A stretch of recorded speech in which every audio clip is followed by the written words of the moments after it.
आपको बहुत आसान तरीके से मूंग की दाल के लड्डू बनाना बताती हूँ कैसे बनाए जाते हैं। और मूंग की दाल के लड्डू तो सभी को बहुत ज्यादा पसंद भी होते हैं। चलिए बनाना शुरू करते हैं। लड्डू बनाने के लिए ये मैंने 1 कप मूंग की धुली वाली दाल ली, जिसे मैंने 3 से 4 बार पानी से अच्छे से धोया। धोने के बाद 2 से 3 घंटे के लिए पानी में भिगो दिया, जिससे कि दाल फूल जाए। जब ये दाल फूल गई तो इसका जितना भी एक्स्ट्रा पानी था वो मैंने छलनी से छान करके निकाल दिया है। अब मैं आपको दिखा देती हूँ कि हमें किस टाइप की फुली हुई दाल चाहिए। देखिए मैं दाल को दबा रही हूँ तो ये टूट रही है। बस हमें इसी टाइप की फुली हुई दाल चाहिए। चलिए लड्डू बनाना शुरू करते हैं। लड्डू बनाने के लिए हम सबसे पहले दाल को पीसेंगे। ये मैंने ग्राइंडिंग जार लिया है। अब मैं दाल को इसके अंदर डाल देती हूँ।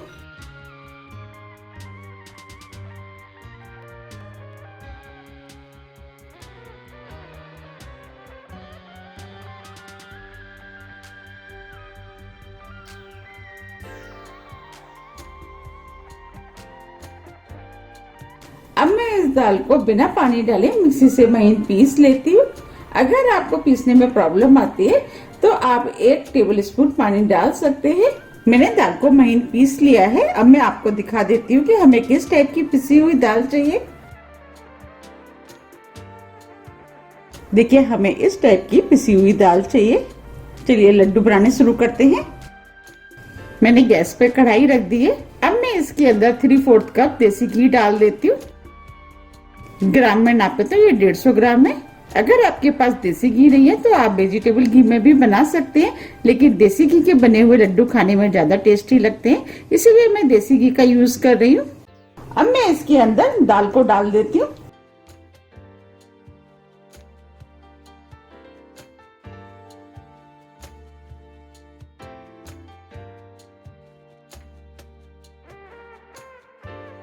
अब मैं इस दाल को घी के अंदर मिक्स कर लेती हूँ। गैस को मैंने स्लो मीडियम कर दिया है।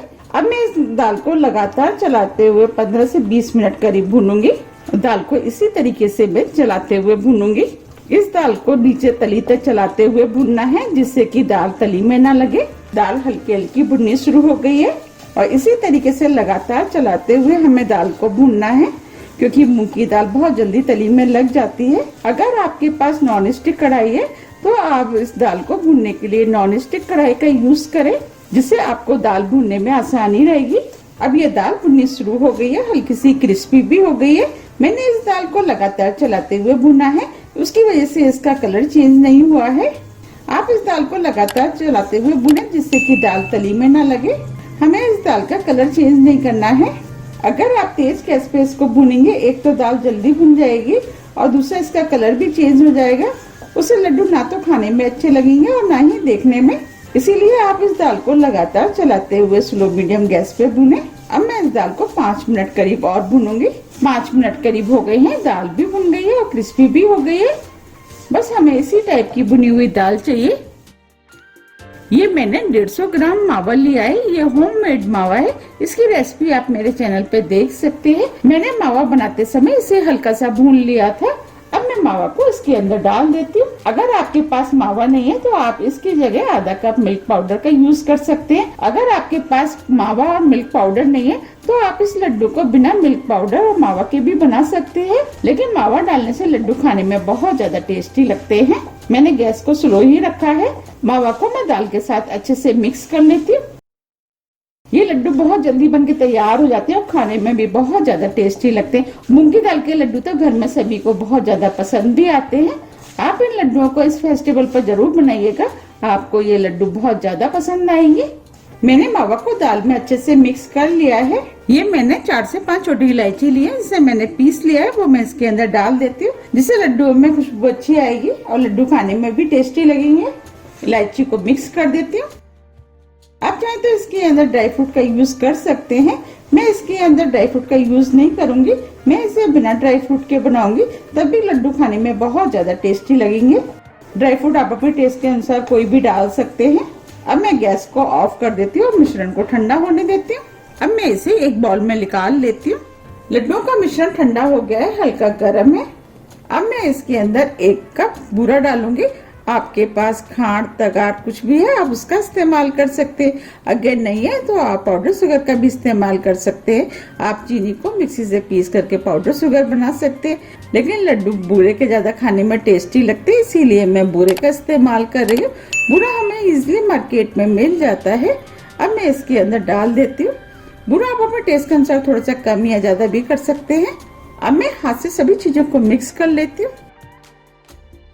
हमें बूरे को हल्के गरम में ही मिक्स करना है, हमें इसे ज्यादा तेज गरम में मिक्स नहीं करना। अगर हम ज्यादा तेज गरम में मिक्स करेंगे तो बूरा मेल्ट हो जाएगा, उससे लड्डू बनाना मुश्किल हो जाएगा। अगर हम ठंडे मिश्रण में बूरे को मिक्स करेंगे तो मिश्रण खिला खिला हो जाएगा, जिससे लड्डू बनाना मुश्किल हो जाएगा। इसीलिए आप हल्के गरम में ही बूरे को मिक्स करें। मैं सभी चीजों को अच्छे से मिक्स कर लेती हूँ। मैंने सभी चीजों को अच्छे से मिक्स कर लिया है। अब मैं आपको लड्डू बना के दिखाती हूँ। इसके लिए मैं थोड़ा सा मिश्रण हाथ पे ले लेती हूँ और इस तरीके से मैं लड्डू बनाऊंगी। लड्डू का साइज आप अपने हिसाब से बना सकते हैं कि लड्डू आपको कितने बड़े बनाने, उस हिसाब से आप मिश्रण ले लें। और इस तरीके से हमें गोल गोल करके लड्डू बनाने हैं और इस तरीके से मैं गोल गोल कर लूंगी। देखिए कितने बढ़िया दानेदार लड्डू बनके तैयार हुए हैं। इस तरीके से मैं सभी लड्डू बना के तैयार कर लेती हूँ। ये मैंने सभी लड्डू बना लिए हैं। अब मैं इसमें थोड़े से पिस्ते लगा देती हूँ, जिससे कि लड्डू देखने में सुंदर लगेंगे।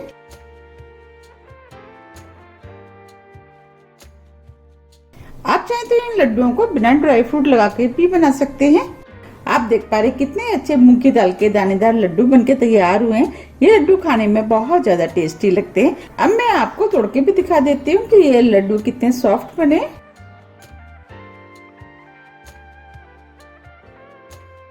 देखिए अब मैं आपको तोड़ के दिखाती हूँ। देखिए कितने सॉफ्ट और दानेदार बनके तैयार हुए हैं।